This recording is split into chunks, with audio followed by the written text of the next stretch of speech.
At long last, the day has come when I don't have to see your face anymore. Freeloaders who just eat without working should get out. You should be thankful for being allowed to be a freeloader all this time. Understood?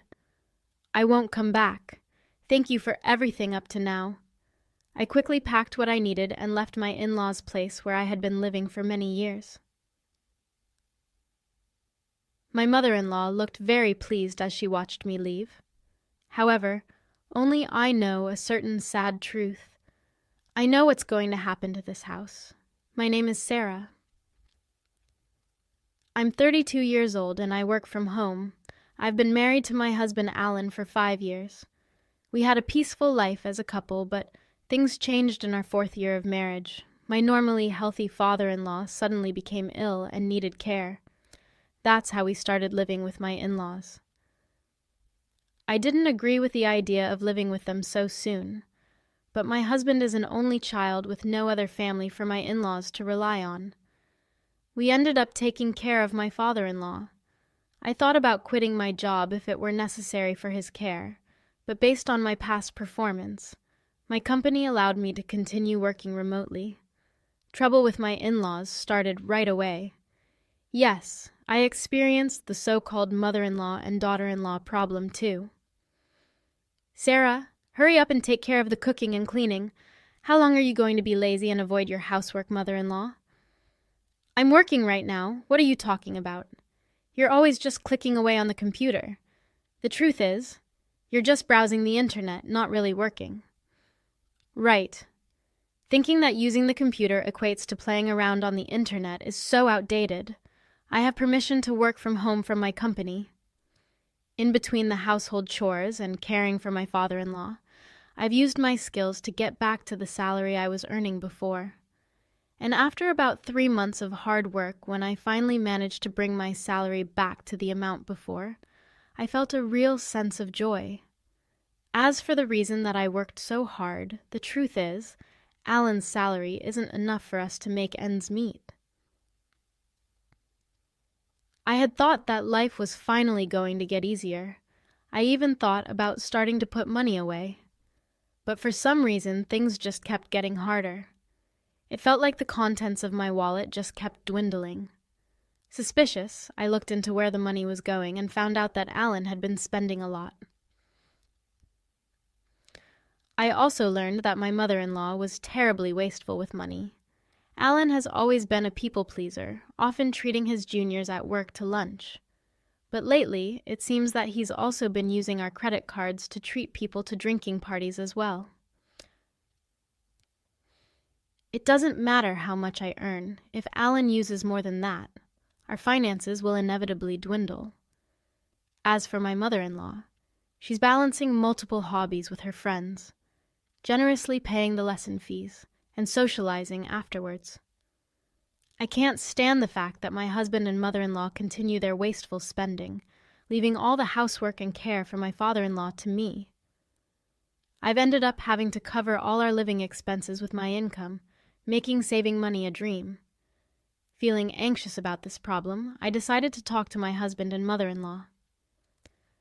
Alan, mother-in-law, it seems like we've been spending quite a lot lately. If this continues, we'll run out of money. Could you please try to cut back on your expenses? Ellen and my mother-in-law reacted harshly to my words. I don't want to be embarrassed. I don't want to be seen as stingy in front of my colleagues and subordinates. You can understand that, right? They won't think you're stingy just because there are times where you don't pay for them. There's no need to treat them every single time. You don't seem to understand. But for work to go smoothly, you have to keep good relationships with your coworkers.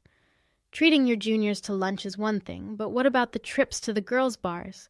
That has nothing to do with work, right? You just want to have fun, don't you? How dare you come home drunk and start talking about it, even if no one asks you? That just means he has a more enjoyable time there than spending time with you. I'm glad that Mom understands, and she's right. And as for me, if I didn't go to my classes, I'd just be cooped up at home. I'm taking classes with my friends to enjoy the limited time I have left in this world. What a terrible daughter-in-law I have. All you do is the housework, and you don't earn anything, so you have no right to complain. Really, though, what is she thinking? A homemaker looking down on us from her high horse. I'm telling you, I'm working. I'm earning a steady income and contributing to this household. I'm also doing housework and taking care of father-in-law. Don't lie, working from home. You can't be earning that much. Mother is the one doing the living. Don't act so high and mighty for a part-timer. I was so appalled by what I was hearing I couldn't even reply. They didn't seem to understand that I was balancing the housework with caregiving, all while earning a steady income. Moreover, it seemed that my mother-in-law had told Alan that she was the one taking care of my father-in-law, making it sound like I was a homemaker who did nothing. There were several times when I thought about leaving that house. I did consider it, but the reason I ended up staying was because of my father-in-law. Ever since I got married, my father-in-law always treated me very kindly, unlike Alan and my mother-in-law. He always told me things like this. Sarah, I'm grateful to have a wonderful daughter-in-law like you. I'm sorry for everything, father-in-law. I don't find it hard to care for you. Why would you say that? Of course I feel bad asking you to take care of me like this, but more than that, I feel terrible about my wife and son. Everything's been left to you, and they do as they please, right? Yes, that's right. I realize that it's thanks to your hard work that our household finances are being kept afloat. Ellen's income alone wouldn't be enough to maintain this household, father-in-law. You knew all this time. It seemed that father-in-law had understood our family's situation for quite some time, and every time he received care, he would show his appreciation with heart-warming words. I truly loved such a father-in-law, and even came to enjoy caring for him. What would happen to this house if I left? I had anxiety about who would take care of my beloved father-in-law, so I decided to be the one to provide proper care until he passed away. A year later, my father-in-law left this world. During the funeral for my beloved father-in-law, I couldn't stop the tears. Sarah, why are you crying so much? What? Father-in-law has passed away. Isn't mourning like this natural? I've been his caregiver all this time. My response seemed to infuriate my mother-in-law. You make it sound as if I never took care of him at all. The truth is, my mother-in-law hardly took care of my father-in-law. She was always busy with her hobbies, going out all the time. Since I was home, she didn't need to do any caregiving or housework. She even put on a tearful act in front of the relatives, as if she were the oppressed and pitiful mother-in-law. To outsiders, it probably seemed as if I was the cruel daughter-in-law. They would defend her, saying, "Don't be so hard on mother-in-law," and blame me instead, even though I was just mourning my father-in-law's death. I was being criticized by people who understood nothing, which made me angry. I decided to distance myself from the relatives.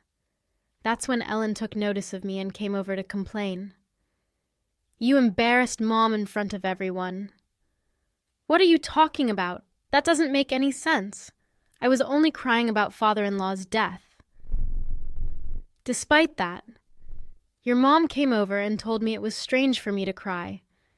Didn't you make it sound like she hadn't taken care of Dad at all? I never said such a thing. I just talked about mourning the loss of my father-in-law, whom I had always cared for. Perhaps it sounded like criticism to you because in reality, your mom did nothing.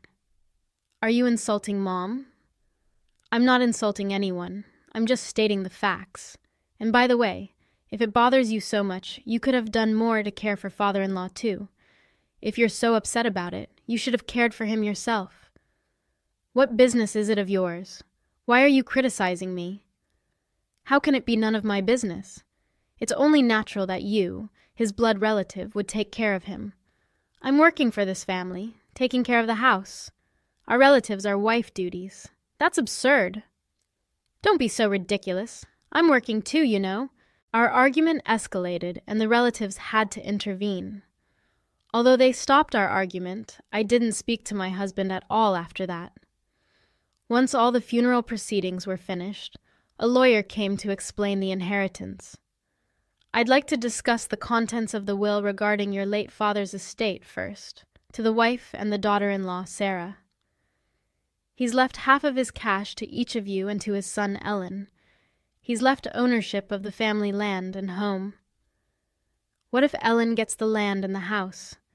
Doesn't that mean all the other assets go to the wife? Why is Sarah receiving an inheritance? I'm his wife. Your husband was deeply grateful to Sarah for the dedicated care that she gave him. He wanted to give her part of the inheritance as a sign of his gratitude.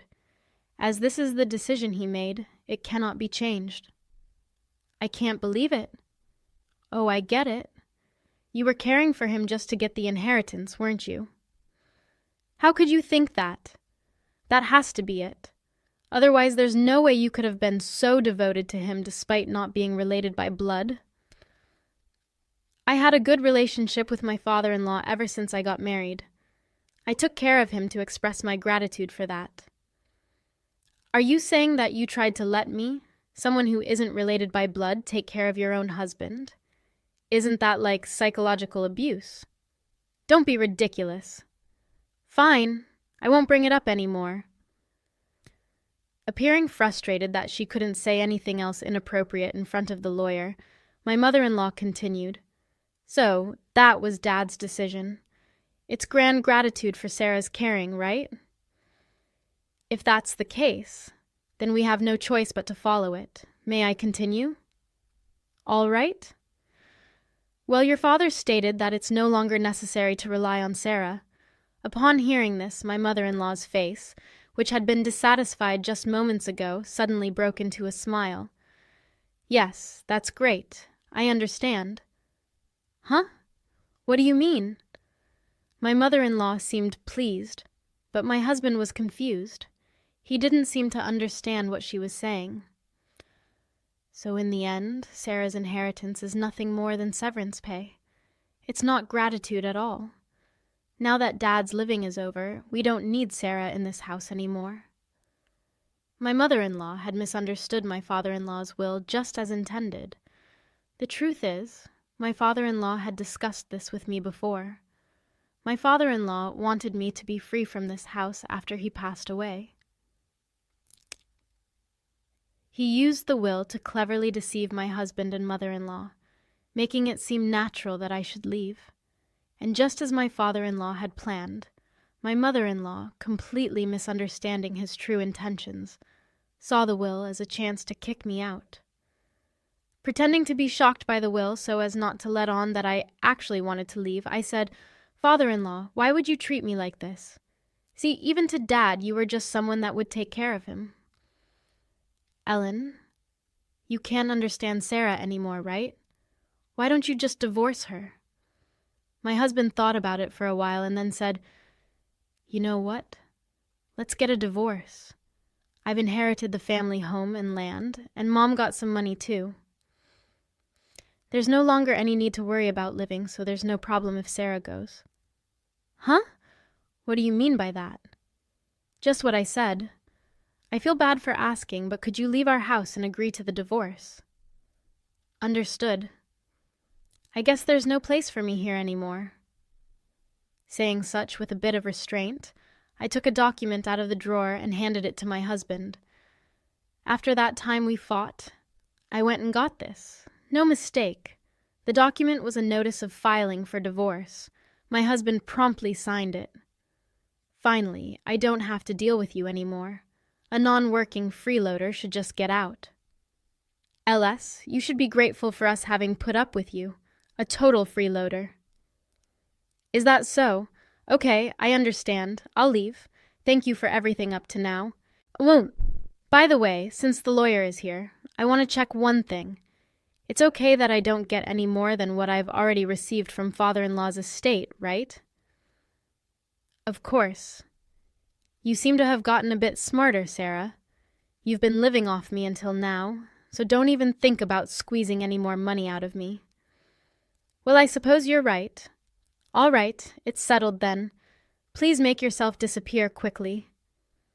I promptly packed my things and left my in-laws' house. Watching me leave, my mother-in-law looked as pleased as could be. They had no idea what would happen to this house in the future. After leaving my in-laws' house, I immediately submitted the divorce notice to City Hall. And when I arrived at the apartment, I had rented in advance, I couldn't help but shout out loud in the spacious room, "Finally, I can be by myself. This is great." I was overwhelmed with joy to be freed from such a difficult marriage, and I was truly grateful to my father-in-law for devising the plan to help me escape my in-laws' home. Afterwards, I enjoyed a comfortable life living on my own. Because I was able to get used to working remotely while living at my in-laws' place, I had become better at managing my time, and work went smoothly. Thanks to that, my income increased, and I was living a comfortable life without anyone bothering me. Until one day, my ex-husband Alan called me. "It's been a while. Why are you calling me?" "We're in a pinch, Sarah. Please help us." "What kind of joke is this? Weren't you the ones who told me to disappear?" "My salary hasn't changed, but for some reason we're running out of money. We can't live like this." "Oh dear, that's a problem, isn't it?" I decided to deliver the final blow. "That's because you no longer have my income to support you." "Huh? What do you mean? You still don't get it? Didn't you notice while living so lavishly that your salary alone was not enough?" "I had thought that we could live on my salary alone, but you're telling me that's not the case?" "Of course. You squandered your entire salary on yourself." "We only got by because I was the one paying for our living expenses. Maybe it's about time you and your mother learned some financial responsibility as adults." "How much were you making then?" "Let's see. At that time, I was making about $4,800 a month. Maybe that's more than me." "That's right. You didn't know, did you? By the way, now I'm earning even more than that, with no one to get in my way." Even through the phone, I could clearly feel my husband's frustration. "Hey, Sarah, can't we start over? It was a mistake to let you go. I want to make things right again." Huh? It's obvious you're after my income. Are you stupid?" "That's not true. I still love you, Sarah." "Don't be ridiculous. I never want to see your face again. By the way, what happened to the inheritance your mother received? With that amount, she should be living comfortably, right?" "That's the thing. It's about to run out." "That's impossible. It was nearly $100,000, right?" That's not an amount you can use up in just a few months. Mom and I spent it on a shopping spree, overseas trips, and half of it disappeared in the casino. A foolish mother breeds a foolish son. I have nothing more to say to you. Besides, I'm a stranger now, so I can't do anything for you, and I don't want to. Don't be so heartless. Help me. This has nothing to do with me. There's nothing more to talk about." Saying this, I ended the call on my end and promptly canceled the contract for the mobile phone I was using. What became of my ex-husband and mother-in-law afterward is none of my business, and I do not know. However, about a year after that call, I passed by my mother-in-law's house, and it had become an empty lot. They probably had to let go of the house due to financial reasons. Well, it's really none of my business. Anyway, as for me, with my newfound spare time, I started going to a wine class that I had been interested in for some time. There, I met a man 2 years my senior who took me seriously, and after dating for a year and a half, we got married. He is the ace of a well-known company that many people are aware of, and despite his high salary, he is humble with a warm and wonderful character. He respects my career, and we enjoy a fulfilling married life filled with mutual respect. These days, I feel that maybe all this retribution was a gift from my father-in-law.